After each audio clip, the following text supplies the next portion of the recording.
Well, hi everyone, and welcome to the Daniels faculty. My name is Robert Levitt. I'm the acting dean here. And I'd just like to thank you all for attending this evening's lecture by architect Omar Gandhi, entitled Where the Wild Things Are, named after a great book. Before we proceed, I would like to acknowledge this land on which the University of Toronto operates. For thousands of years, it has been the traditional land of the Huron-Wendat, the Seneca, and the Mississaugas of the Credit. Today, this meeting place is still home to many Indigenous people from across Turtle Island, and we are grateful to have the opportunity to work on this land. As many of you may know, the name of the avenue in which the faculty sits, Spadina, comes from the Anishinaabe and means a place on a hill. This site was also part of an important trail for several First Nations.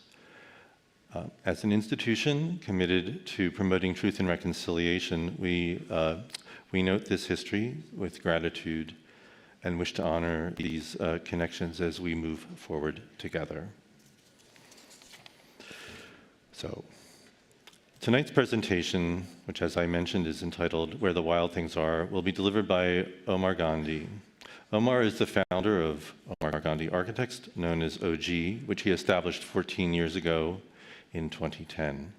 The studio now has offices in Toronto and in Halifax, and is known for its critically acclaimed work, which has garnered international recognition through a diverse portfolio of projects, including innovative urban infills, large-scale public works, and interventions in historic landscapes.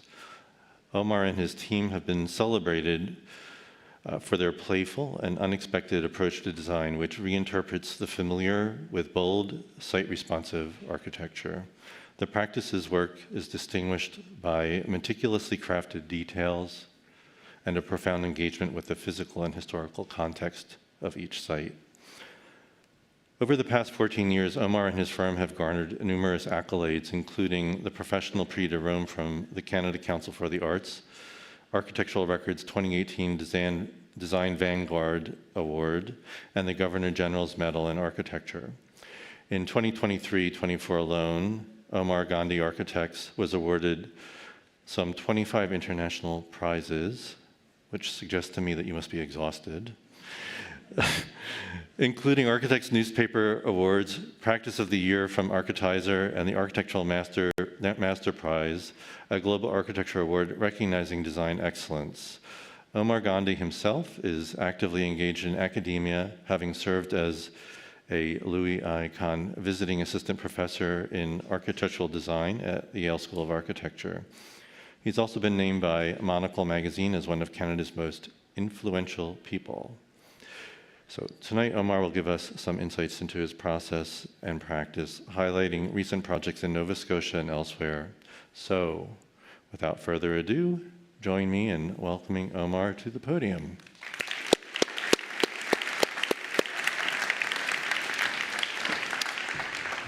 Thank you. Wow, here we are. You wouldn't believe this if I told you I dreamt it. Being a graduate of this school and sitting in one of those seats back there in first year of the BA program. But I did dream it, and here we are. So there's nothing special about me. So I'm hoping that there's some kind of aspect of this story that resonates with you.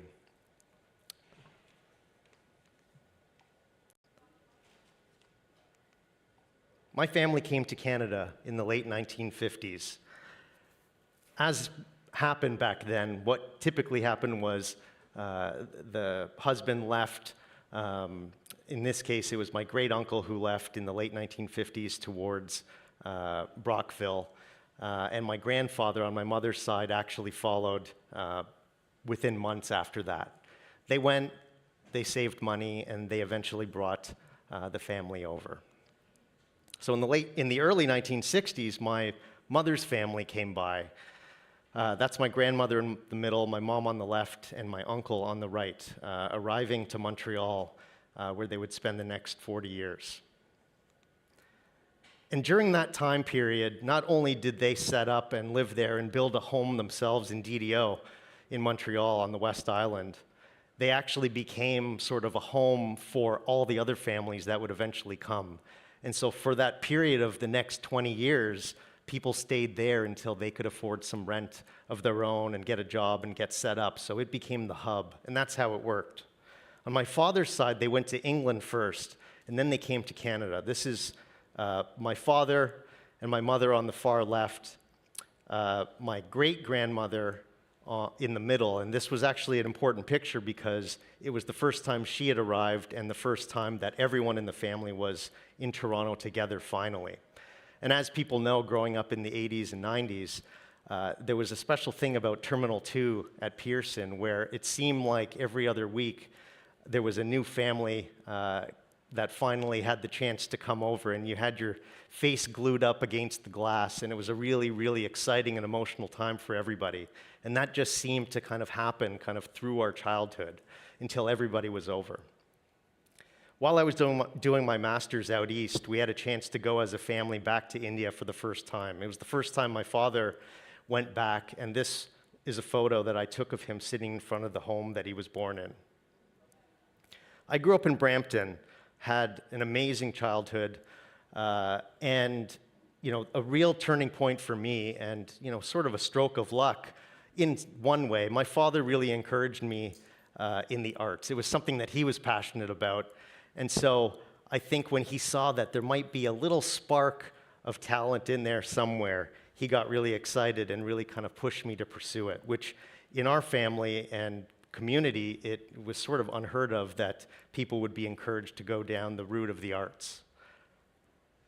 So eventually I got in after applying and doing this, terrifying at that age, 12 or 13 years old, application, finally getting into the Mayfield Secondary School of the Arts, which was just like any other high school, except it happened to be in a very rural area, completely removed from all residential development. And so it was a bit of a trek to get there. And the thing that made it special was if you were in the arts program, whether it was dance, drama, music, visual arts, or something else, you did that every day as part of your regular curriculum. And so it was a focus. And so we ended up building a real kind of community and bond with people that we studied the arts with. And it was really a place where, I think you could focus and nurture those little talents that might be brewing. After those years at high school, and back then we did OAC, grade 13 as well, it was time to decide where to go to school. And so, and I've talked about this many times, I really only wanted to go to one school, and it was Waterloo. And I remember going with my father. We drove down, he drove me down and essentially waited in the car for me as I did my little interview application.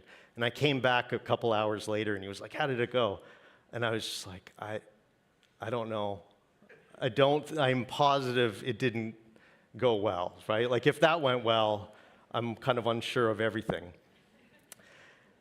And so, thinking about it a bit, I got into Carleton, and I got into this new amazing program here at the University of Toronto. We didn't really know what it was, right? It was just happened to be this exciting new thing where it was a broad liberal arts program. It wasn't really the Bachelor of Architecture program because that was phased out.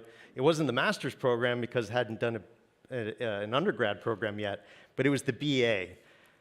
And that was a really, really important period in my life. It was partially terrifying because I thought, at that point, I had some interest in architecture, and all of a sudden I was in a class with 290 people, all sort of wondering, where are we going? Is this architecture? Like, are we, so many questions at that point. And I remember me being someone, who really sort of started to realize that anxiety was like my middle name. Panic was setting in kind of in every corner of my being. Part of that is growing up and that, age in your life, and all these things are new. And I was commuting in the first year from Brampton, and then moved downtown the year after. But I needed to kind of synthesize some sort of meaning and direction out of all of this that didn't really exist because it was a brand new program. It had only kind of been founded that year. And with some of my friends, no, that's not even true. They weren't even my friends. They just happened to be people kind of with me at the time.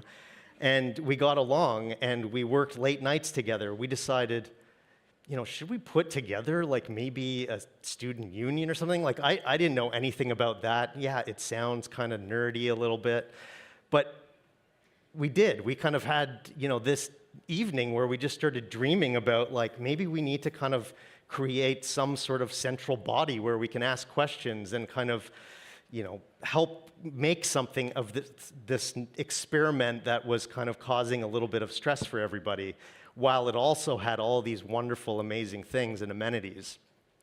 And so we did. We founded the Bachelor of Arts Architectural Studies Society, which I believe still exists today. And for me, being someone who was definitely someone at the back over there who was terrified of everything, including, and probably most prominently, my own direction in life, it changed me.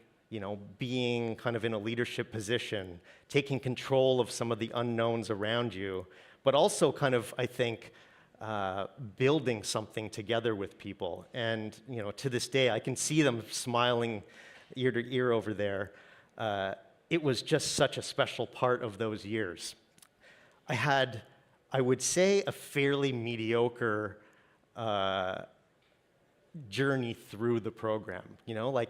You're coming in with nothing. You don't know how to draw yet. You're learning, and there are a lot of things going on. And I remember there was one moment where there was a spark of something, and it was in David Lieberman's class. And I remember just being kind of enthralled with the way he spoke about architecture. And I remember just somehow magically through that being able to produce something of value. I really, really appreciated the time with David. And I actually did a talk a few months ago back at TMU, and I spoke about that character kind of vaguely, and I got a message from him, and I haven't spoken to him in at least 10, 12 years, if not more. And he said, "By any chance, was that me?" And I was like, "Yeah." It was huge.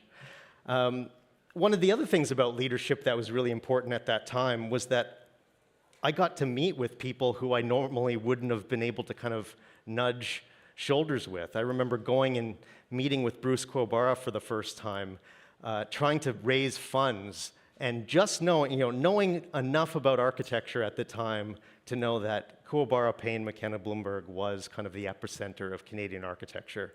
And walking down that extremely long hallway where you can feel and hear every creak of wood, just enough to make your heart explode if you're nervous, and then finally meeting with the man and asking him for money was a really special thing. But Frederick Urban and Larry Richards, they really sort of took me under their wing and helped me when I decided in that kind of very kind of quick moment, and maybe first moment of strategy in my life, when I was looking back at the 290 people that were in my class, thinking, all of these people, or at least, let's say half, let's just go with half, they're all going to be applying to the master's program, which is sort of where they're headed. And so in a moment of panic and a moment of, I think, just anxiety to the maximum, I started looking around in the third year before I finished my degree here at U of T. And I found out that there was this school out east at Dalhousie in Halifax where you could get in only after 2 years of school. And so I applied. I didn't have, very good marks here at U of T. And so I am positive, although no one's really confirmed this for me, but I got in kind of on the skin of my teeth in late August of all times, almost certainly because someone in the last minute dropped out. And so I very quickly moved there, hadn't been there before in my life, and it really kind of changed my life in every way. That school, I think, unlike most schools in Canada, had, I think, a bit of an old school kind of spirit to it. We learned how to build things with our hands. We spent a lot of time outside, and I was really a sponge around people who I think came with diverse backgrounds. most notably, people with carpentry backgrounds, things that were completely unfamiliar to me whatsoever with an arts background. And so that's what those years were like. My favorite memories were just about making things in studio, like this installation that we had on the Citadel, where we had to build it off-site and put it together in the middle of the night because you're not allowed to build anything on the Citadel in Halifax. And we then, over the next 24 hours, watched people walk by. It happened to be the first project that we also all had published in our lives in the back page of Canadian Architect, and I happened to take the photos on this. And so that was a huge, I think, push of confidence for me at that point. After my time at Dal, I went back to Toronto and essentially worked for the same places that I did during my work terms. I worked at Young and Wright Architects, and that's it's quite a big corporate firm that eventually was bought out by IBI in the 2010s. But there was this very, very small, secret little facet of this ginormous company that was really just a place for the principal, Jamie Wright. All of his friends would have their cottages built through this little division. And so it was this small wood frame construction facet of this large company in a separate building on St. George. And so that's where I spent time really learning from young architects and guys that really kind of spent a lot of time on site. There were, I think, half of them, this was like a division of like 5 people, so it was very small.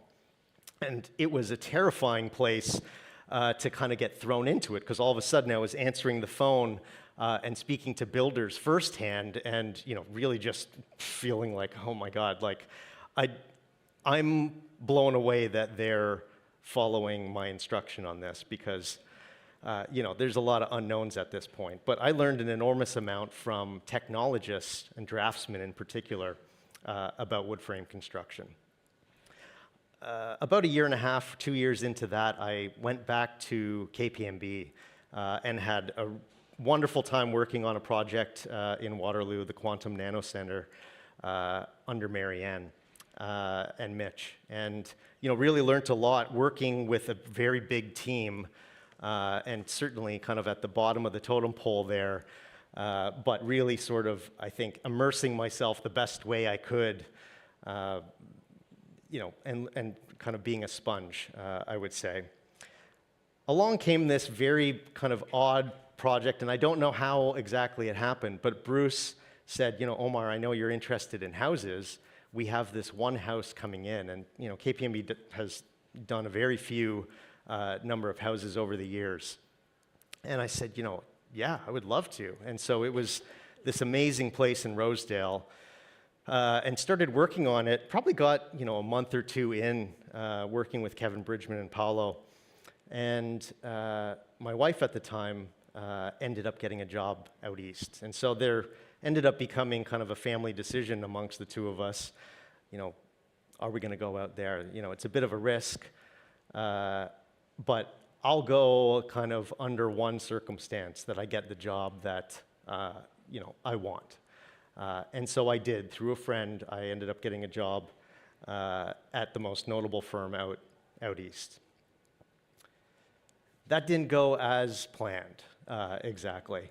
Another one of these kind of like up and down sort of moments. And so I was working at the firm for about a year and a half, and I would say the best way to kind of summarize that was I was kind of surrounded by amazing people from all over the world who had traveled to work there, and certainly had an opportunity to work on some amazing projects. But it was a place that we didn't really get along. We didn't really get along.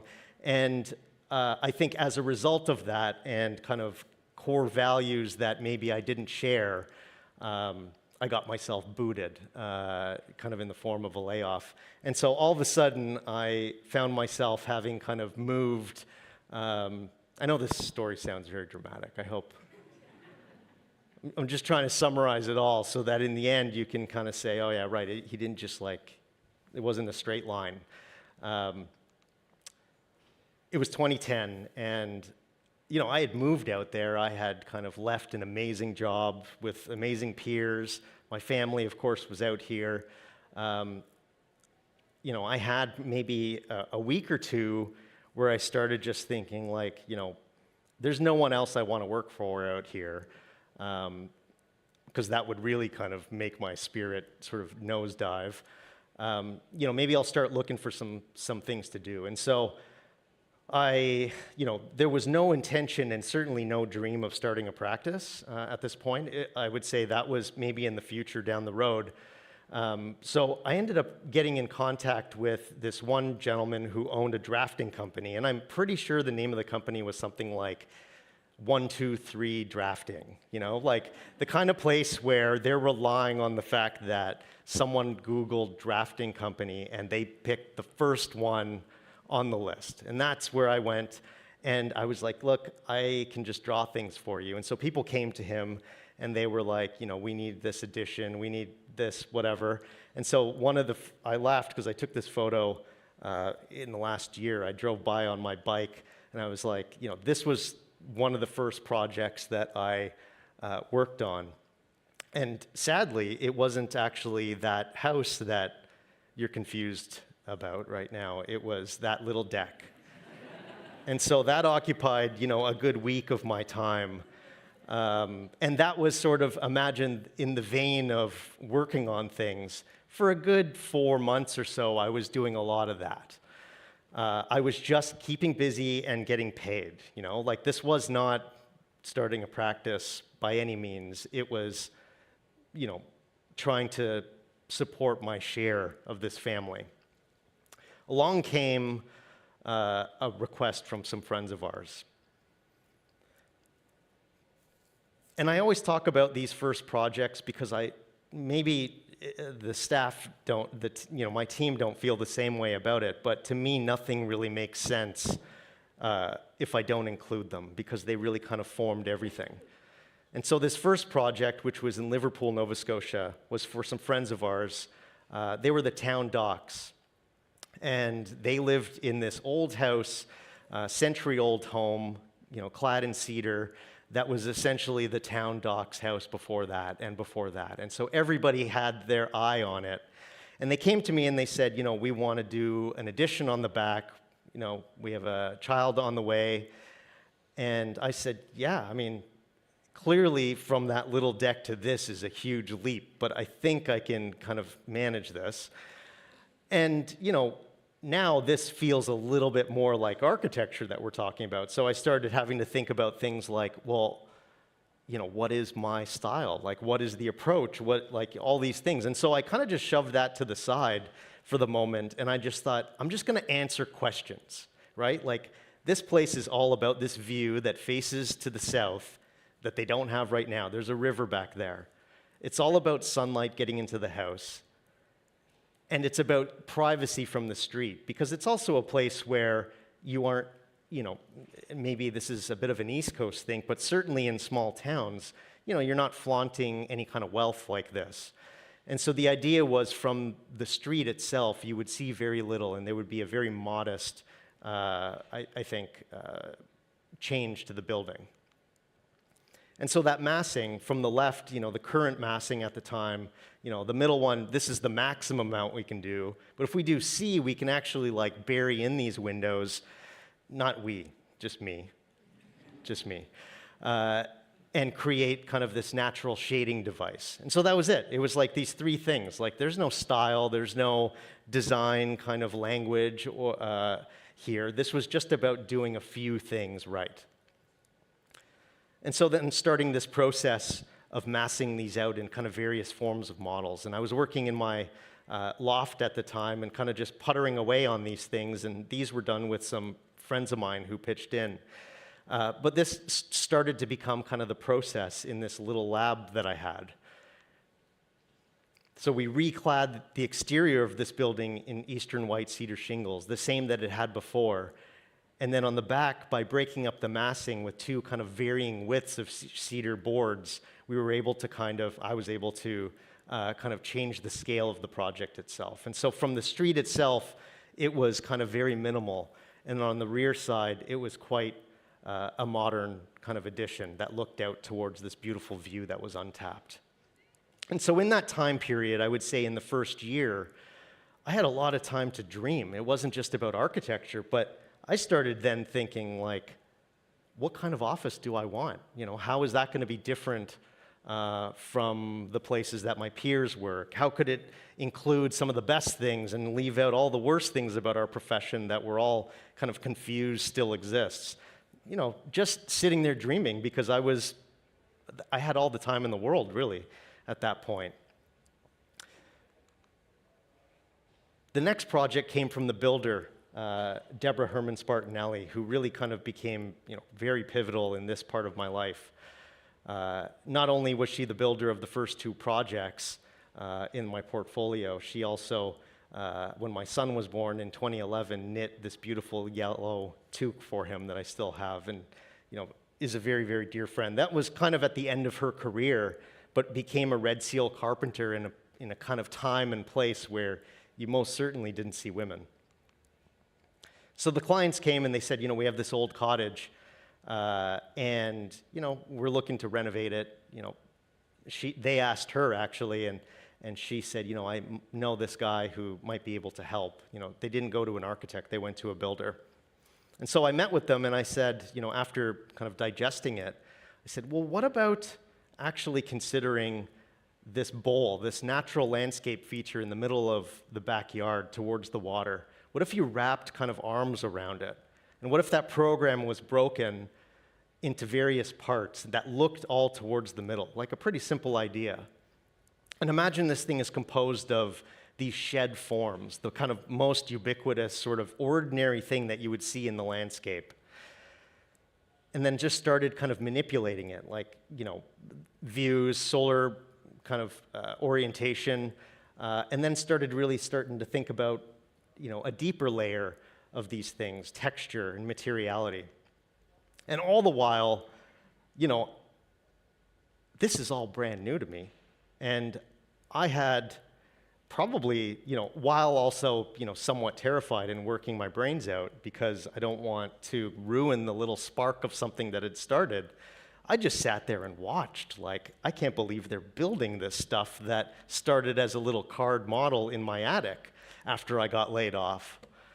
And then starting to see some of those ideas come to shape about light, about proportion of space, the way that you feel, about texture and materiality, how one side of a building can be really kind of long and low at the scale of someone approaching it for the first time, and then on the back side, it being bright and open and tall.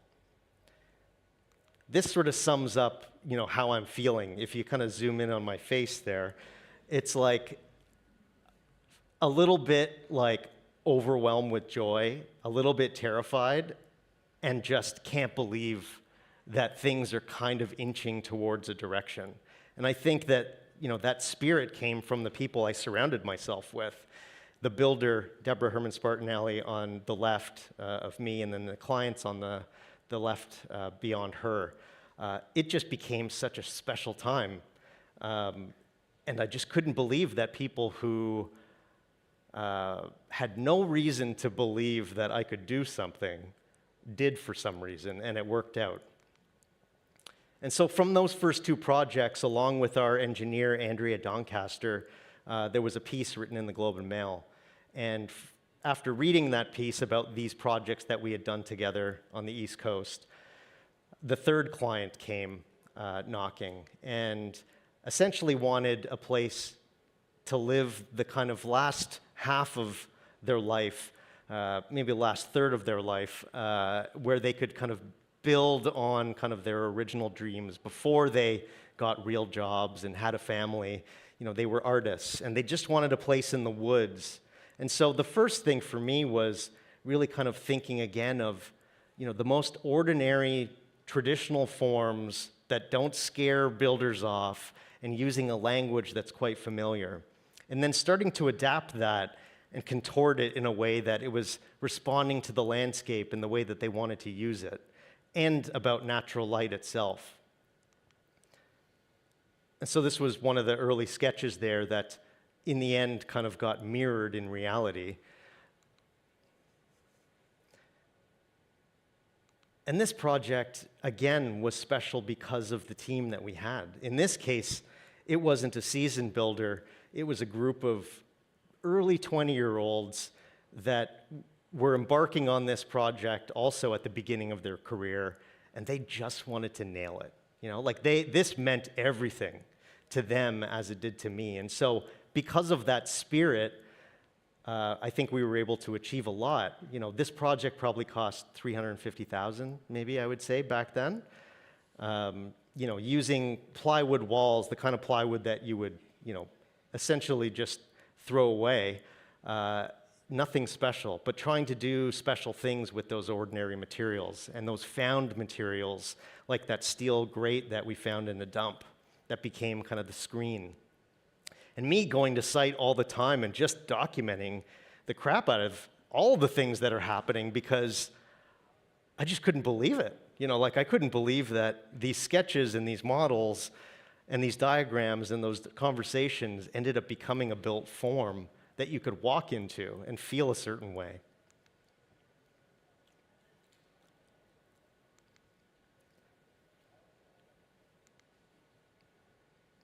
And again, so the 20-year-old builders, you can see the smile on their face and the smile on my face and the client in the front. Like, how did we do this? Like, how did we even get here? Really was the question. It was amazing. It was such an exciting time. And that spirit was just something that I think just carried forward.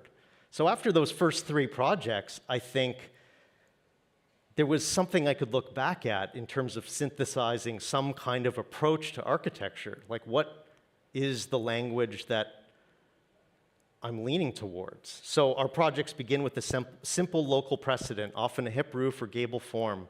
The form is then extruded up or across, bent or flattened. The roof planes folded and pleated. Sculpted by conditions in use, the reconstituted adaptation is receptive and responsive in its keeping with the modest formal lineage. This idea and this paragraph is something that was written in 2011, 2012, and I've been repeating it with the idea that it might change over time, but it's kind of stuck, and I love it. And so now this all starts. I cued that lighting change, by the way, just so you guys know. I was like, and then I get to this slide, and then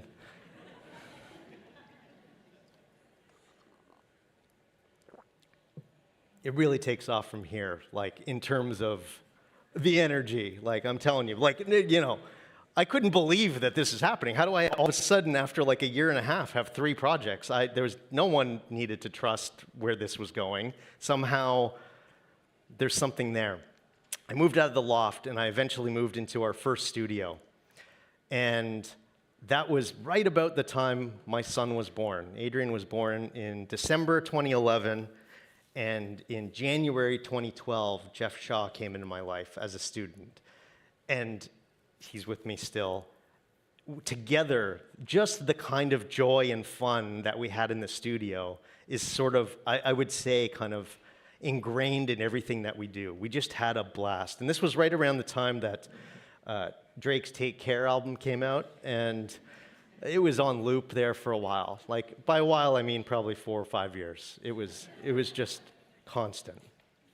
And so along came this opportunity where this client, out of nowhere from Switzerland, came and said, look, we bought this piece of land near Yarmouth, which is not really a beautiful part of the province, but it's vast and open and marshy, and you know, there's a lot of history in this area. And they said, but you're going to be competing against someone on this. And so Jeff and I look at each other like, well, let's do this. Like, we have nothing to lose here. You know, it was like an unofficial competition against someone that I may have referred to earlier. And so we were drawing from the landscape. We were drawing from the Acadian heritage and lineage, these crazy things. We spent a lot of time on site, and Jeff was from Herring Cove near Halifax. I'm, of course, from here. You know, you pick out these sort of nuances, these peculiar things in a place that's worth telling a story about. And in this case, it was about these haystacks that are set across the landscape above the marshland, and really was the way that the Acadians were able to dry hay on the kind of land that they were given after deportation when they returned. And so that was it. It was about this building, this idea of an architecture that almost feels like it's emerging and sitting on top of the landscape itself, kind of spread out.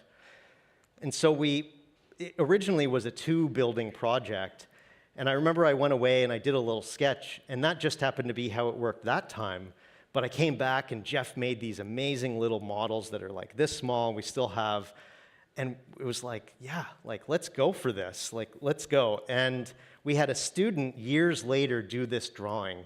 And in the kind of, I would say, typical way that I manage money in my life, basically paid him to do this over the course of like 8 weeks. This drawing is, maybe 2 times the size of my arm length here. And so for weeks, he was sitting there with cotton balls, like, working on the clouds. And so this whole thing is done in charcoal, actually. And so this language of these creatures we always talk about started to emerge. This thing that almost feels like it grows out of the landscape itself, has a life of its own. This warm interior that looks out at almost an infinite landscape and has this duality at different times of the day and different times of the year. It's made up of all those elements that are quite common and familiar, and that's how we approached it with builders. It was about this hip roof, and it was about cedar shingles, all those things that don't, cause any red flags, and that's how we talked about it. It just happened to be in a really weird sort of unfamiliar composition. And over the course of the next few years, Jeff and I just started thinking about everything that came on our way in this sort of approach of adaptation. How can we take these things that are very familiar to everybody in the landscape, and it tells a story, and they're adapted in a way that says something about people and place and time.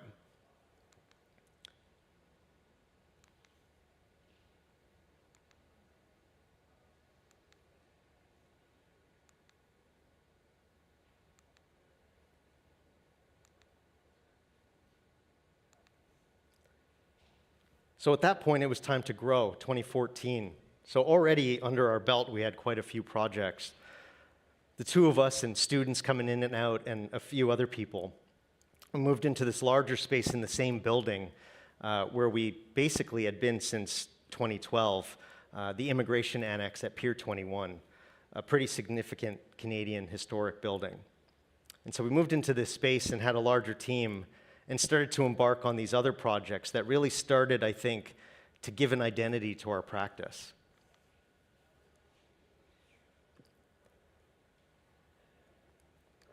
If you haven't been to Nova Scotia, you have to go to Cape Breton first, because it's really the most dramatic, beautiful landscape you can imagine.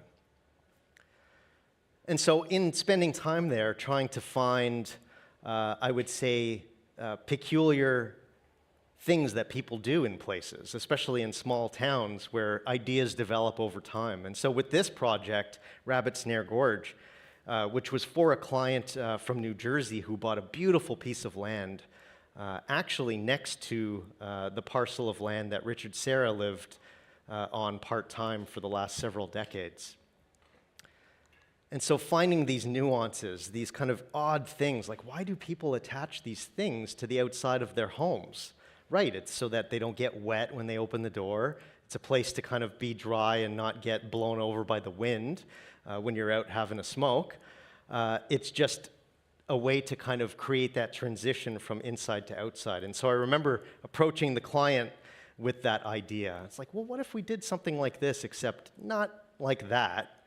Like, what if we did it with like Corten steel and it was 20 feet tall and weighed about 4 tons? And he was like, yeah, let's do it. And I was like, that's, if I could summarize my career in one word, it was like, how did I end up attracting people who were crazy enough to both listen to and do these silly things? That was, that's always been the fun part. And of course, that became kind of the emblem of this project, this mannerist kind of approach to something that is composed of all the familiar parts of the vernacular.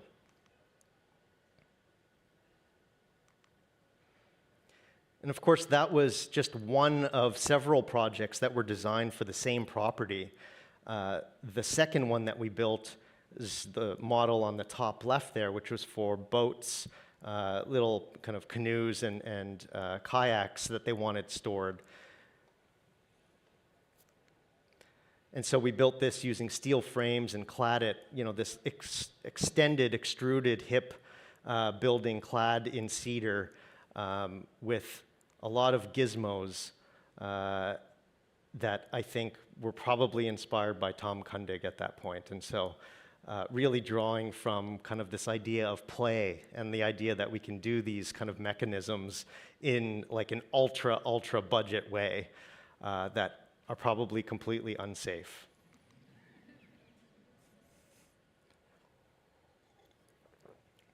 Maybe for my favorite clients I've ever had, the most wonderful family. Not far from the last project, down the coast a little bit, no, up the coast a little bit, was the lookout at Broad Cove Marsh, which was set up for this extremely narrow, kind of discarded piece of land that people had passed up for years because, you couldn't build on something so skinny and near the edge of the land. And we just thought, well, what about this kind of long linear building that's composed of these parts that almost pop in and out like a Pez dispenser? And that's how we always kind of approach these things like little kids talking about these elements of our childhood, these things that pop out. And what if the roof actually canted in the opposite direction to the way that you normally think about these things and actually had a brim down towards the water so that the barreling wind that came from the backside of the house, which is famous in this area, actually just rips over almost as if the building is a bit of an extension of the landscape itself.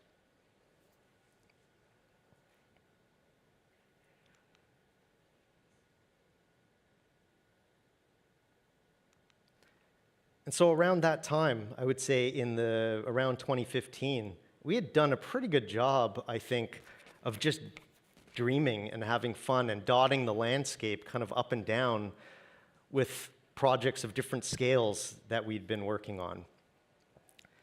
It was around that time that I really started to have an itch for home. Of course, I left for one reason, and, I missed, my parents who were there. I can see them smiling and making me feel uncomfortable. And, it was like, okay, now this might be the time to set up a Toronto studio. And so we started looking and found this beautiful place in Parkdale, which is where we still are, essentially just, it's exactly that space you see on the right side of the image there. That's basically the whole thing. And before we actually moved in there, we stayed probably for 6 months in Drew Sinclair's SVN on Adelaide, and he let us just basically sit at desks. And so that was the idea. Lauren McCrimmon was the first person I had hired who I knew from school, but I really needed a leader. And so this is when Steph comes into my life. We had been friends in Halifax, just kind of at a distance, but we kept in touch over the years, and I found that, maybe this could be an opportunity for us to work together. So I hired her on and had no idea what kind of leader she would become and the kind of things that we would get to do together. We hired John Gray right after that, and we're all together still. It's a pretty special thing to have these people in your life for so long. The first project that we really started barreling through was the new Lady Marmalade, which was really just kind of set up for around the corner, but is in this old commercial building that they had planned to essentially be a series of residential units. There was already permits, development agreement, everything was good to go. And these clients, wonderful, wonderful clients, had this dream that, maybe we could do something in here. And so in our studio, we just started kind of, instead of drawing, we kind of started erasing things. Like, what if we started erasing these floor plates so that sunlight could actually trickle down in this extremely narrow building all the way down to the ground floor? And that's what we did. And you know, it was a very long process to kind of get to this point. And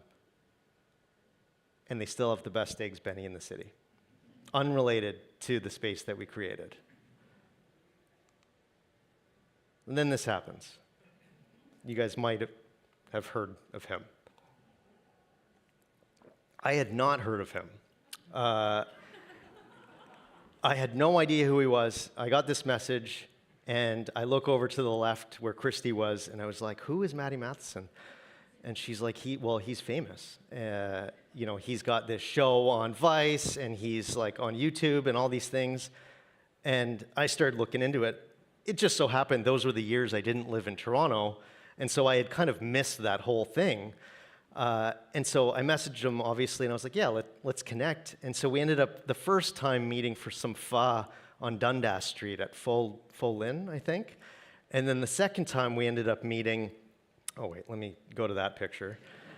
We go to this really kind of rancid diner in Parkdale, and we sit and we talk, and he's just like, the thing about Matty that people don't necessarily know, because he does a really great job of, you know, protecting his character in a way, is that he's an insanely smart guy, really well-read. He's traveled a lot, and he has kind of an infinite amount of ideas that, you know, he wants to implement. Like, he's a dreamer with a capital D. And so it was amazing. Not only was he just like really excited to get into this, these crazy people essentially rent the office next to ours. And for the course of the 6 years that we worked on this project, we just shared a door. So they moved in, and we were basically in one office together, and Maddie's on our couch all the time, just hiding from things. It was a pretty amazing experience to go through that. And so Prime Seafood Palace, of course. The base building was actually done by Diamond Schmidt, and it came on, I think, not necessarily knowing what the kind of end product was going to be or who the tenant was. This was with Hallmark. And it was really great actually working with them and them kind of having some flexibility in terms of how we wanted to use the space. And even, I think, we're really great sports about really peeling back the exterior to the point where the intent was that this was almost like a building that you could kind of just walk by and not really know that something was going on. That was, you know, the kind of vision I had there, was that this was just a really clean infill project for a developer. And there it is. The whole thing is kind of building this narrative. And so it was designed on purpose that the entry into the restaurant is actually on the side that almost looks like this is where the garbage comes out. And so you kind of like go up there and enter this door that doesn't have a sign, and all of a sudden you go inside and it's so bright that you can't see, and you're in this like insane kind of wood cocoon with, you know, the Grateful Dead playing and, you know, big platters of meat being walked around, and you see Maddie kind of talking to people, and it all sort of worked out exactly like that. And so, you know, this was really the labor of love of Steph, who led this project with John Gray. And, you know, you could imagine building a restaurant is a very difficult thing. Building a restaurant over COVID is a very, very difficult thing. And then it actually turning out exactly like the conversations that we had right at the beginning is almost like the architect's challenge that they're always dealing with, but somehow it worked out. And so in the middle of this section here, you can see there's that one space that I remember going in one day and talking to Steph, and I was like, this feels like leftover space. I know they can use this for storage, but what about like above the toilet? It's as tall as the ceiling, and you look up, and there's like the most epic skylight at the top of the handicap or the accessible washroom.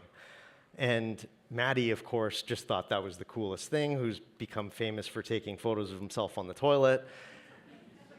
And it all happened. It was just a bunch of people getting really excited about silly things. And I think people have really enjoyed that. In Halifax, we finally moved into an even bigger space, a bigger team, and now we were working on things across the country.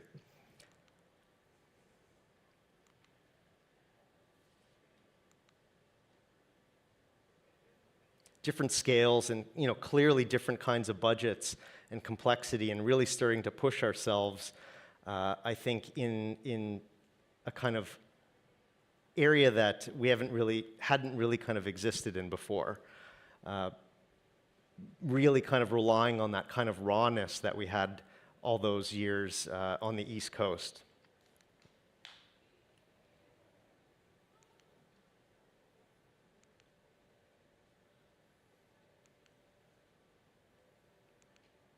And projects like this that really kind of, I think, draw from those creature ideas, the idea that a building could feel like it grew out of the landscape or feel like a growth on the landscape. It had always been there.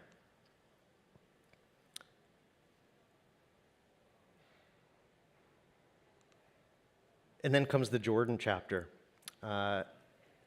Jordan, we sort of refer to him as the capital A architect on the team, who has an enormous amount of experience in different sectors. And so it's really because of him that we were able to kind of tackle whole new worlds of things that we hadn't really envisioned before, given the fact that we didn't personally have that kind of experience.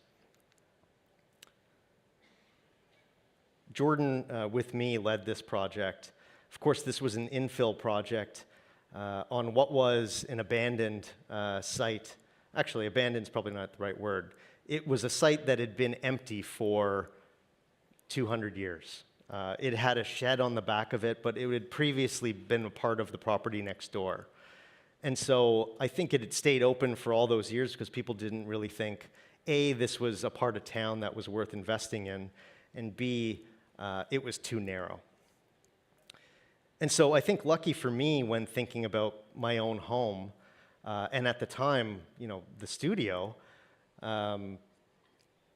it was really lucky that there were certain parameters that were already present right from the beginning, namely the size of the property. Okay, that's good. Like, all of a sudden, we're like working within certain confines. Of course, there's budget, but then there are ideas about light and fire spread and the amount of windows you can have on the exterior of a building when you're really close to your neighbor. And of course, privacy. And so for me, this became this amazing opportunity to actually dream about something that I hadn't imagined I could be working on, my own home. And so it was about really exploring as much as I could through texture and materiality and I think really craft for the first time. Especially, again, I bring up the kind of inability to manage money. This was like, I could go as far in on this as I could afford to go because this, I was my own client. And so starting to look at, even the living room space and how natural light would impact the space and the art in the space throughout the year and how acoustics would be impacted. And really starting to play with all of these variables to kind of create form. And so using a palette of extremely kind of regular brick in the kind of buff tone that they certainly don't use for important buildings in Halifax, but of the kind of language of some of the buildings nearby, including the fire station. And starting to play with kind of this infill of wood and this screen on the outside that was meant to give both us and people on the street privacy. And then having an enormous amount of light somehow magically kind of filter through the space, mostly from above, like the living room that opens up to the top and my son's room that looks out to the opening and so has light coming in from there indirectly. And using a common bond that they would have used traditionally in the area and starting to explore things like integrated lighting, Again, I was my own client, so I could explore and dream with, friends of mine, people who I went to school with, who I could just scratch my head with, and so that light project ended up becoming a product with A-Line here in the city. And all the cut-offs of the wood screen on the front we used for a bench that we built together as a team, actually, which was a really fun couple of days, and installed as part of kind of a North End business development project in the North End part of the city. And so we used kind of all of the leftover wood there from that project. And around the corner from there, we worked on this 110-year-old building that had really fallen into disrepair, and essentially gave this thing kind of an immense facelift, raised money to do it, and worked with a builder that was really invested so that we could get 11 homeless African Nova Scotian men indoors.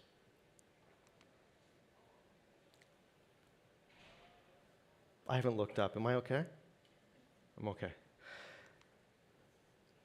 This project with two of my dear friends from childhood was sort of like a bit of a fun exercise for us. I think we knew deep down none of us really excel at relaxing, for one. And so, building a cottage was sort of a funny idea. But they were actually probably the best clients in one way that I've ever had, because they had zero input on it, which really for an architect is kind of a bit of a dream. They were like, do the thing, just do the thing. And so we did it. This was sort of the third iteration of a project that you kind of, as an architect, keep in a bit of a bag. Almost, I think we've called it the graveyard. All these projects that you get and you're excited about, and you design it, and for some reason it kind of doesn't happen, and so you don't discard that. I mean, ideas are, that's our commodity, right? I mean, you hang on to those things. And so this one was sort of altered and adapted and kind of like injected with steroids in a way to really be a bigger version of the same thing that we wanted to do. And so this thing that sits in wine country sits up on a hill, on a bit of a plateau, and looks out towards the vineyards on the other side, but really feels like it's in amongst the trees. And so this project, again, was another opportunity to really explore all the things that we had, I think, a real itch to explore. And Jeff and I, in particular, really, really kind of pushing to investigate lighting and furniture and really starting to think about textile and ceramics, all these things that we've kind of dreamt of getting our hands on. And so for this project, it ended up becoming a little bit of an exercise with that, and starting to explore other forms of lighting that we were able to put to market. And I think that's how a lot of these things happen for architects, is usually it's for a project itself. And if it's successful enough, even though it's probably a bit of a prototype, it's something that you can push on and see how the market kind of responds to it. I think I have just a couple more, but this is a big one.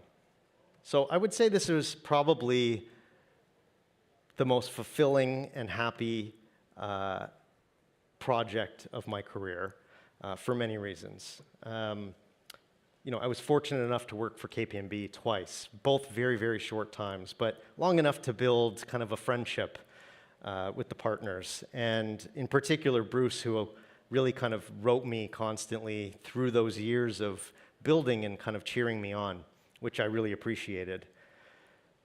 So we found out that this project was potentially coming out in Halifax for the Art Gallery of Nova Scotia, and it was going to be an international competition. And so we put together a team and decided, I think as a collective, that we wanted to approach this project, which really was centered on a new way of thinking, that at the core of this would be an Indigenous team that would bring a new way of thinking and knowing and approach that nobody had really considered before. it wasn't us taking their kind of wisdom. They were at the center with a pencil and pen, and we were around them. And there was a period of listening that was earnest. And so this site, which was previously for the Jazz Fest, and kind of just sits vacant in a big parking lot, was destined to be the Art Gallery of Nova Scotia.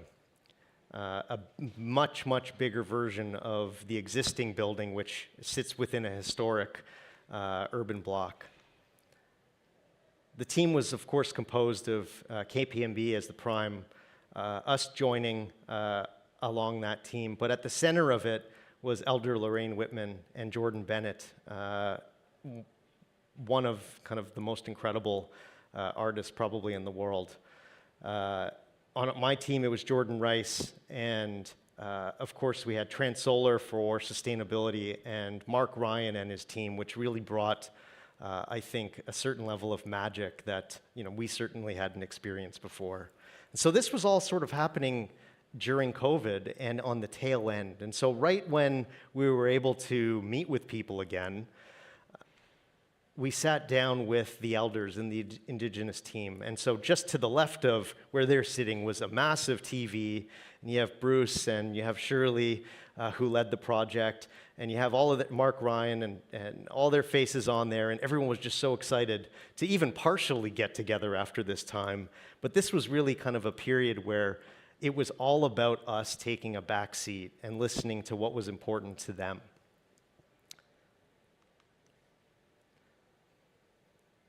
And so I think one of the first gestures was realizing that this city was built around this, no doubt, very rigid colonial grid.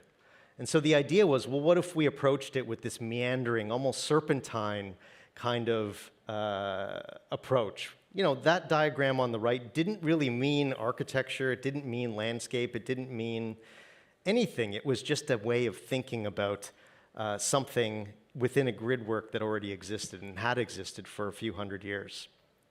And so, of course, in that period of time when we were listening and learning and absorbing from the elder and Indigenous team, we learned about the importance, the cultural importance of the eel.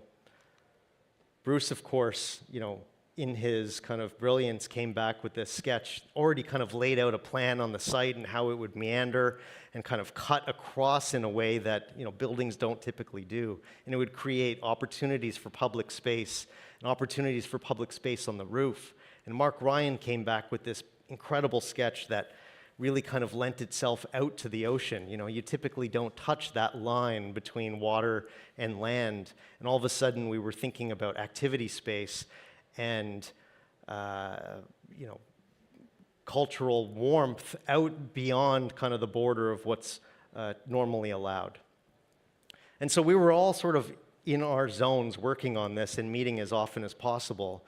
But it was on kind of the last little bit, on the kind of rounding third base heading home, for me, was extremely memorable because I think there was, each of our studios were kind of pushed to the edge of our abilities, or at least we felt that way for sure. We were up against some pretty heavy hitters.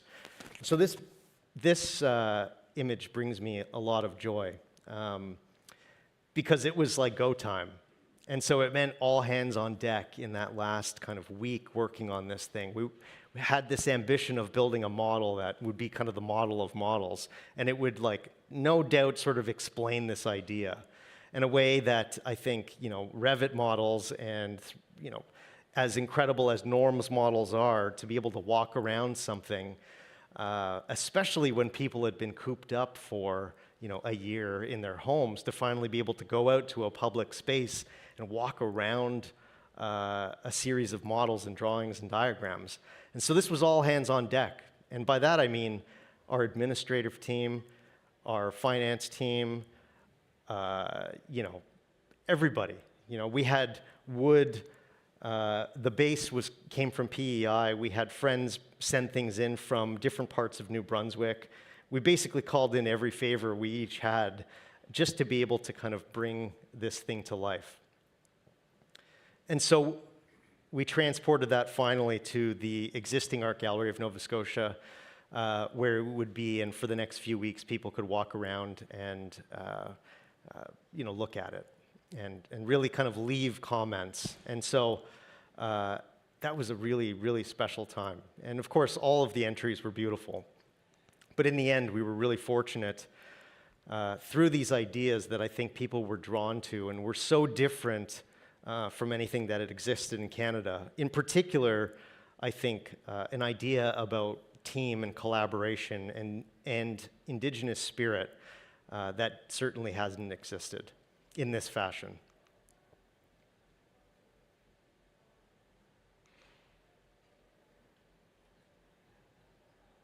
Places to come together of different scales and really connect with a waterfront that's, as beautiful as it is, kind of underused. So the project's, one of those things that you sort of go through in a change of government. The project provincially went on hold and kind of is still in the kind of on hold phase right now, but on hold is a lot better than canceled. So still sort of crossing our fingers on something that I think would change a place. In another example of on hold, the Riverbend Branch Public Library that we worked on with Sturgis out in Edmonton is all slated to go. It's composed of mass timber and rammed earth and Corten steel on the outside. And I think this identity that really, again, stems from Indigenous knowledge that was at the core of this team. Now, when I was at U of T, I think as someone and maybe being in a place with so many unknowns, it was great to be able to rely on friends and family to kind of find guidance. I was really, really lucky that one of my best friends' older brother lived at Innis College. And in those years of kind of me having like meltdowns and trying to find meaning in all of this and direction, he was really a mentor when I needed one. And we spent a lot of time together. So it was really special in this last couple of years. We were able to work on a project together. Both Montage and Sav, the brothers, live on the same street in the city. And it was time for their mom to move in with them from Brampton, where she had essentially lived on her own with extended family in a big home, and live near the grandkids. I think the unique factor of this, as well as being multi-generational, was that it's a home that needed to be, quite accessible, as she has been in a wheelchair for several years now. Sav, in this image, is smiling kind of ear to ear because he doesn't realize that his entire investment in the house went in the garbage when we completely gutted the place. But he would find out about that he knows now. And so this was another project led by Steph, of course, with John Gray. The way I refer to my team, is how I feel about it. We're a very small group. I think in total we're 12 between the two offices. We have someone out in Victoria as well. Jeff Walker's out in Victoria. We're a pretty tight-knit group, and I think that isn't an accident. That's sort of how it was designed. So this project, I think it was, working within the confines of, a century-old home, certainly with details that had meaning from a different time period, and of course, within that, I think, layering are kind of remnants of different periods of time in Toronto. And so we wanted to overlay something really special that we thought would speak to Punjabi culture, and so tried to do that through light and these screens overlaid on the wood. And so within that space that we gutted out, because we needed to rethink really kind of the order in which things happen so that Sav's mom wouldn't just live in the place, but would have space where she would feel, this is home.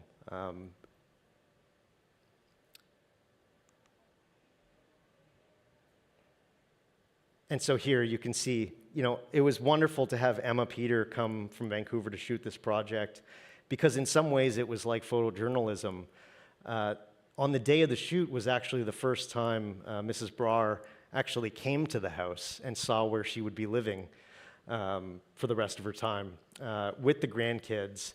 And it was a beautiful and emotional thing to experience because she seemed, and I was told, was very happy and had a real nice opportunity to talk to her about it a little bit. Only then did I read in the Globe and Mail, in an article written by Alex, that she was very surprised that I had a successful career.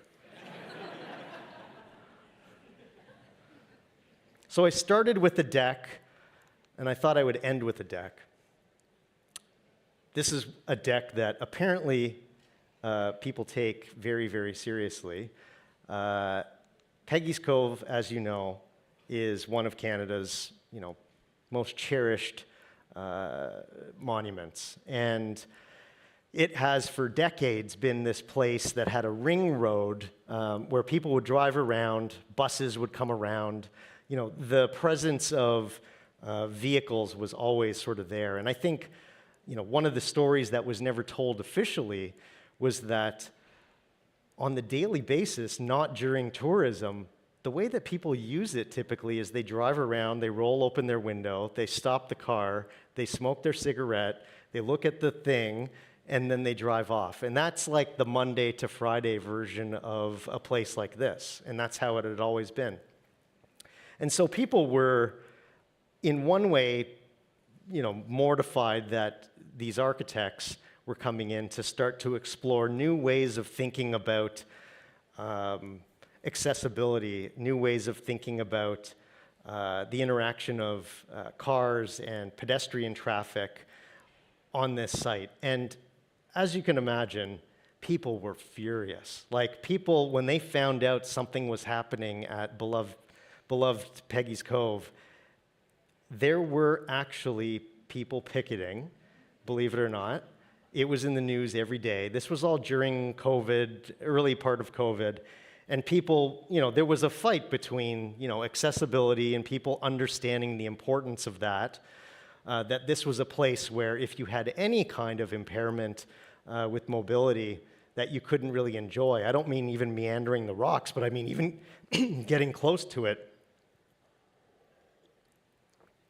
And, Jordan, who led this project and is really kind of the force behind making this happen, would tell you that he spent many a night in the fetal position under his dining table at night because it's a weird feeling when everyone around you in the community is furious and waiting for you to fail at this thing. And we just persevered. We kind of pushed through, and we actually, I don't think anyone has ever said this before, but COVID sort of helped us on this because it meant that people were off-site, you weren't allowed to go there, and so all this construction was happening in pretty big ways while there was that quiet period. And so it was a bit of a miracle. I think in the end, the total budget for this project, believe it or not, and you can try and weigh that out when you find out like what your bathroom reno costs, was around like 2.3 million or something, which is an insanely, every dollar was used. And so this has now become, not only kind of, I think, a flagship project for the Rick Hansen Foundation, but a place that people kind of always equate with the kind of good things that could come from rethinking things, by thinking of different user groups. And so I think this, in some way, hopefully changes the way that we think about accessibility in Canada, but certainly made an impact on the way that we think about it on the East Coast.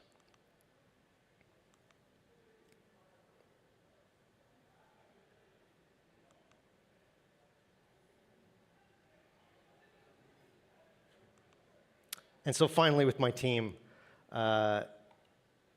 you get the sense probably how much they mean to me.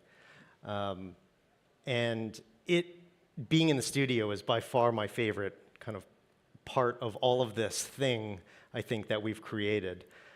During that period of time where I had nothing but time to dream, that was the thing I think I dreamt about before there was any kind of thought about a project, is like what kind of environment, how would we be able to change the profession in some kind of way where these old sort of ideas about studio culture could change. And so I could, I'll brag about this. In 15 years almost, not a single person has left my office to go work for another firm in the same city. So I would say that that's probably because they feel valued and they enjoy kind of the fun of practice in the same way that I do. That won't last forever, but I am very proud of that. And finally, I'll just end with this. Stephanie, while she was on mat leave, which we started just a couple years ago, we started a project to really kind of push paid mat leave, which, believe it or not, is something that isn't very common in our profession. And by talking about it, by encouraging people to talk to their employers about it, hopefully that becomes a bit of normal practice, because it seems quite outdated, when clearly that is the huge sort of turning point in someone's life and whether or not they stay in the profession. And so when people, I think, are talking about being progressive and about changing those things, I think it has to start with things like this, especially when it's staring us right in the face. Thank you, guys.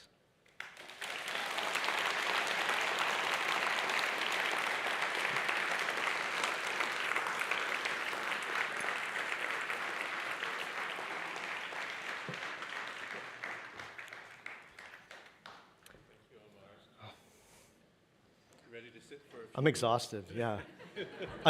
I was so excited to finally do this, after 26 years, to be able to talk to, my class where I started with my friends and my family, and just knowing this is home. I was pretty stressed out about all this, but also I didn't want to shave anything out, because I was just hoping that one little thing of this would be the thing that I looked for when I was there, and just trying to. Hopefully in this you see that there's probably not a lot of difference between me and you. There wasn't some special thing, but just maybe dreaming and going back up after you've kind of hit a bit of a low. So just persevering. You sit here? Well, we're glad you came home. Although that was great. Thank you. You had me on a bit of a roller coaster, because you started out, your dream was Waterloo, which we don't say that here. And then you came here. I've never been invited there, so. Okay. Well, we beat you to that. Maybe that's why, and also maybe. It would be funny if I say that there. Yeah, no, you have to say the opposite. Yeah. Well, you have to tell them that you dreamed of that, but you went to U of T. But then you can tell them that you left. I did, yeah. Whatever. There's something for everyone. Yeah. Anyway, I think it was a great way to tell a story of an architectural career, and I think it seems as if some of those original feelings of excitement and surprise that come from seeing your little cardboard model built by others, at a scale, is something that you seem to still enjoy and feel enormous pleasure in and surprise in. And anyway, it's just I think it's a good story particularly for students of architecture, which Absolutely. I think is what you were trying to do. Absolutely. So. Yep. Yeah. Anyway, I was thinking a bit about the nature of your practice, which is super impressive, and there are so many beautiful projects at a number of scales. But there is something. I think it's a little bit the way that where the pleasure and excitement lies for you is in, I guess I don't know if this is the right way to put it, but hunkering down on the particularity of each project. Yeah. But that also means that there is something which throughout the work feels it's a lot of it feels very bespoke. Right. And so it was making me think a little bit about, you've done a lot of houses. Some very remarkable institutions, and we are all looking forward to the realization of the museum. But, a lot of architects have thought of houses as a laboratory, and a laboratory for not just houses, but a larger world of architecture. Do you think of the houses that way? Yeah, I do, but I think to be honest, we're just having a lot of fun. And so, yes, it is a laboratory, but our budgets only up until recently have started increasing, and we're out into kind of a different world on some things. But typically we were dealing with just more than what the average house would be built with, and doing kind of unusual things with those materials. So yeah, it's a lab in terms of, what could we do using very sort of familiar, ordinary things. That's the lab. Not what can we do with an infinite amount of money. It's what can we do with very kind of specific amount of money. Right. No, and thinking of it as a lab, I wasn't suggesting that. In fact, lots of the time the house is a lab because you are working on limited means, as opposed to, say, a mansion or a villa. Yeah. But I was just thinking about how it might translate into, because a lot of the work feels very particular, and that, sometimes when I think about architecture, I think in many instances of architecture, it's made for strangers. Institutional buildings are, but housing in particular is. Do you think that someday you might like to try your hand at housing? Yeah, we have in bits. I think in that world, in kind of the development world, for example, things kind of come and go at a different rate than they do with our typical projects. But we're actually doing a fair amount of Mi'kmaq projects, a birthing center we're doing right now. We're doing emergency shelter projects for women in the Indigenous community in Nova Scotia. And we have tried our hands at a few development things, including our portion of the Pier 8 project, which was in collaboration with KPMB, Super Cool, and GH3. We haven't really seen any of those things through, but we're interested in it. It's just maybe not necessarily where our largest interests lie. Right. And I would say that with the larger projects, I think the approach and the language is I think it does come from that lab of houses and those initial things that Jeff and I, and then Stephanie and Jordan and everyone else in the studio. Our studio works in a very different way than the typical model. It doesn't start with Omar's sketch or anything like that. Sometimes it might, but it's never like a forced thing. It comes from whoever comes up. It's all about the idea. And I think there's always an opportunity to debate those ideas. Right. Great. And so I have a kind of another question, because looking at the houses, that you probably don't divide the work up in the way that I'm about to ask this question. Sure. But there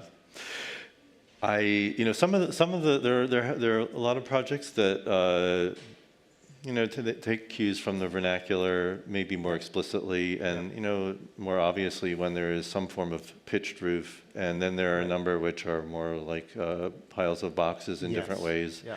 And one of the a very striking project is the very tall gabled house, and part of the part of what's very exciting and strange, uncanny about it is that because the form is so familiar but so strangely proportioned, you are able to obtain that that uncanniness. But then there are others. I saw the work sort of, especially you were flashing through a lot of slides, and some of the work doesn't really have those characteristics at all. I don't know if you think of the work as belonging to different categories. I suspect maybe not, but maybe. Well, I don't think explicitly into different categories, but I certainly can look back at them and note that some of them are maybe a little bit more in line with those original ideas. But I think we don't ever try and, force things into those categories. They sort of evolve the way they do. But yeah, I think what's nice about that project, the tall one, it's got a very childlike kind of quality to it. And if you ever get the chance to see it, you kind of just go down this little hill and turn the corner, and all of a sudden there's this massively tall, like oversized entry and building sitting in this little valley. And I think I've always thought that the reason that project in particular struck a chord with people was it just makes them happy. Like it makes you smile when you look at it. And people don't really talk about that in architecture as being a goal, and certainly wasn't necessarily the thing that we tried to do. But in the end, it does. Like it's fun. It's Right. fun. Yeah, no, there were many, but that one in particular stood out to me. I mean, it's really a strange and exciting one, but I mean, there are many, many beautiful different versions of architecture that you've done. So anyway, maybe we can circle back to some more questions, but I wonder if there are any questions from the audience people would like to ask. One over there. Vivian. Hi.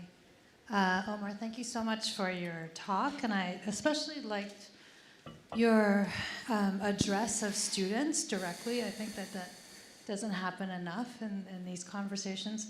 And I feel like the way that you're talking about fun and dreams, there's an implied idea that maybe there's another way to teach architecture, and you yourself do teach students. So I wanted to know more about your thoughts about architecture and pedagogy, and maybe critique if you have any, or what you gain from your educational years versus now running your own office, and how you're shaping that discipline in a different way. If you could elaborate a little more on that. Yeah, I think it's always in my mind, your own experience, at different institutions, whatever. It's maybe not for everybody, but it's ingrained in my mind. When I started the practice, it wasn't necessarily what I wanted to do. And believe it or not, I actually wrote a list down of, I think, cultural things, culture of architecture, design, not just things I wanted to do, but it was probably more a list of things I wasn't going to do. And so it was all of a sudden like working backwards of like, well. Like what? Because I'm a teacher, I'm a director of the Masters of Architecture program here. I'd love to know, like, what you didn't want to do. And after that, Vivian, will you tell us what you don't want to do? At dinner, I'll tell you my list. Well, for one, you'd never see architects crediting their team. I mean, that's like right at the top, right? It's ridiculous. So I make a concerted effort to do that. Not just because, it's because that's what that's the value that I want ingrained in my studio. There was always also, I think, especially in this student, architect kind of relationship, there was always a forced separation. Like you needed some magic, whether it was like something you were born with because you're a genius, that you're up here, but you're not that. Like you're meant to feel that separation. I wanted, and I hope that people feel that it's not like that at all, right? You're kind of working backwards in a way, and just thinking, obviously luck is a part of it. Taking advantage of luck is a part of it. Pushing yourself beyond your comfort levels. Anxiety was always something that, as I got older, realized was a bigger deal. And for example, at the same time, while I was dealing with that, when I left Dal, the last thing that happened to me there, after like an amazing 4 years at that school, I actually had a panic attack during my thesis, and I wasn't able to finish presenting. And that was how I left that school. And at the same time, I think in the years that followed, as I was trying to gain some confidence back,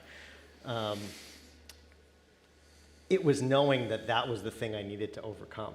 And so, I lecture a lot now. And my sister, who I'm staying with because the hotels are too expensive because of Taylor Swift, would tell you that I was a zombie all day today, and I was in my PJs until 4 p.m., just walking around like a robot. But I just throw myself into the fire every time because I know that it's the thing that I needed to do to get to the other side. We, Thank you.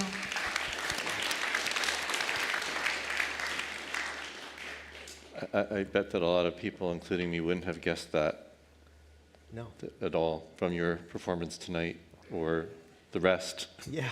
So. Well, yeah, I was trying to hide in the other room too, so I didn't have to, talk to anybody while I was having a panic attack. So It's a good cover.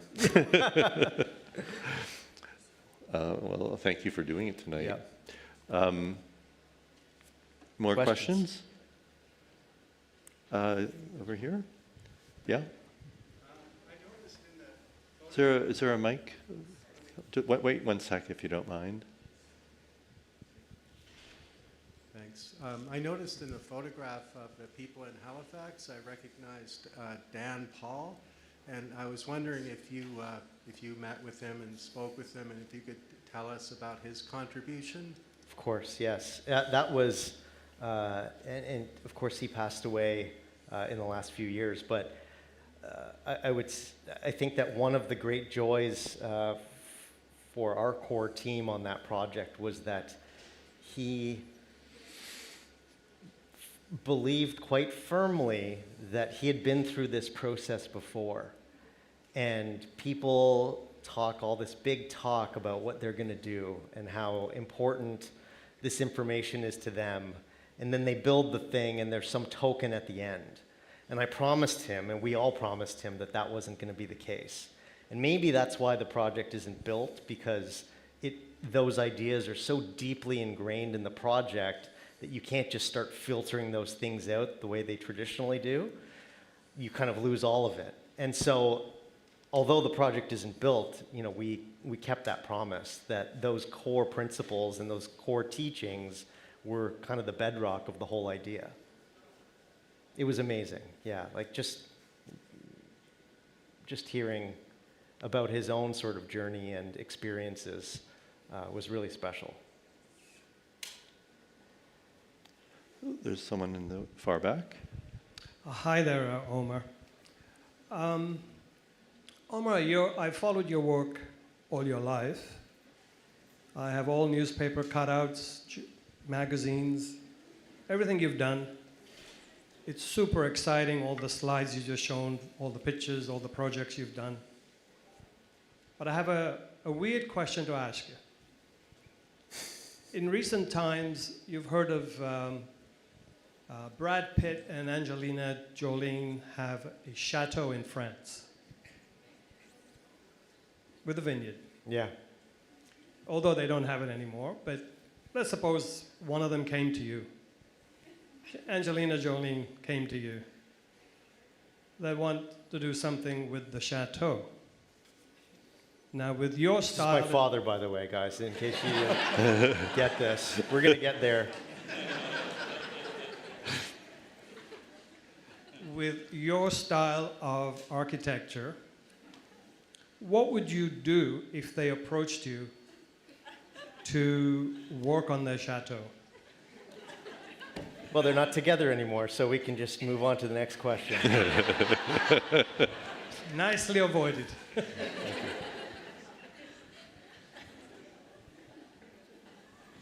Avoided that. Thank you. Hey, we saw in some of the larger scale projects integration of sustainability as a core aspect with Trans Solar coming on board with the use of cross-laminated timber and rammed earth.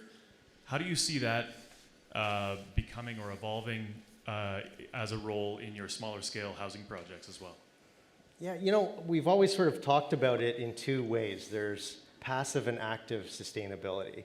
You know, the passive way is the way they've done it for, you know, since the beginning of building shelter, understanding where the wind comes from and where the sun rises and sets, you know, understanding where the fire is and where the heat needs to be and how you keep a place insulated and warm.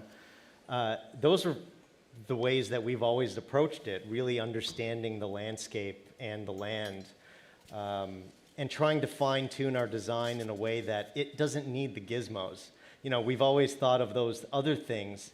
I mean, they're of course, you know, pertinent in particular in public projects, but I think real sort of sustainability comes from, you know, I think calculating and really understanding the land that you sit on and the context that you sit within and being smart about it. And that doesn't cost any money, well, other than our fee. I think we have time for just one more question. Is there another? Yeah? Okay. Hello. Oh, this is not a question for the Omar Gandhi of today, but for a question for Omar Gandhi of the person that's drawing his first deck. Why stay in architecture during that time? Did you ever come close to giving up? Oh, yeah. Well, I mean, I mean, even before that, there were many times when I guess that could have happened because, you know, I barely got into the BA program here, you know, and found kind of somehow a way to have the fortune of catching the attention of one professor who then was going to help me when I applied to go to a different school, or at getting into Dal and getting in kind of at the last second on that. I mean, I just very narrowly dodged a whole bunch of things. When I sat and was doing my first deck, the question I think then was more, you know, when do I need to go and kind of just give this little thing up and go apply to, like that was going to be the next thing, is go apply to work for a firm that, you know, I wasn't really interested in, you know, in a city that wasn't really where I was going to live. And, you know, although maybe it would have started to snowball down from there, but it's like, it sounds so corny to say, but that back against the wall thing is when, seemingly, at least for me, the best things sort of happened. You know, those desperate times. That seems like a good note to end on. I mean, I can't imagine that anyone who's an architect or studying architecture has not had the experience of having to persevere through enormous doubt. So I think it's very nice of you to have shared your story tonight. And I like Vivian, I just wanted to thank you for sort of taking us through from your early days until now. Yeah. I think it's a great tale, and with such remarkable work. So thank you for joining us tonight. Thank you. Thank you.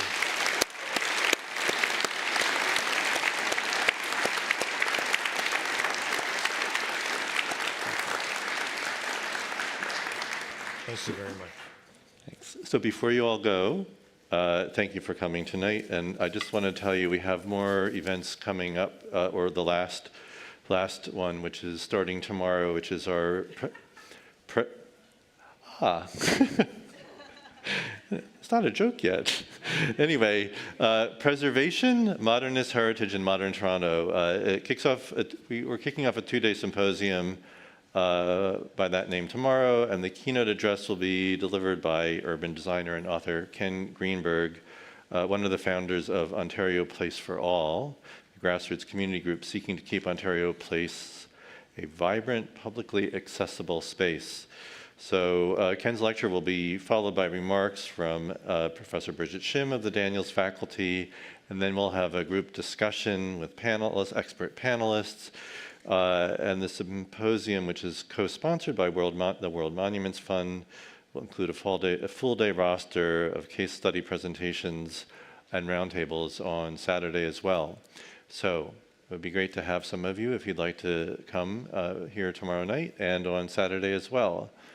Otherwise, or perhaps I'll see you tomorrow. Otherwise, I'll see you next semester, next round of public lectures. So thank you all. And thank you again.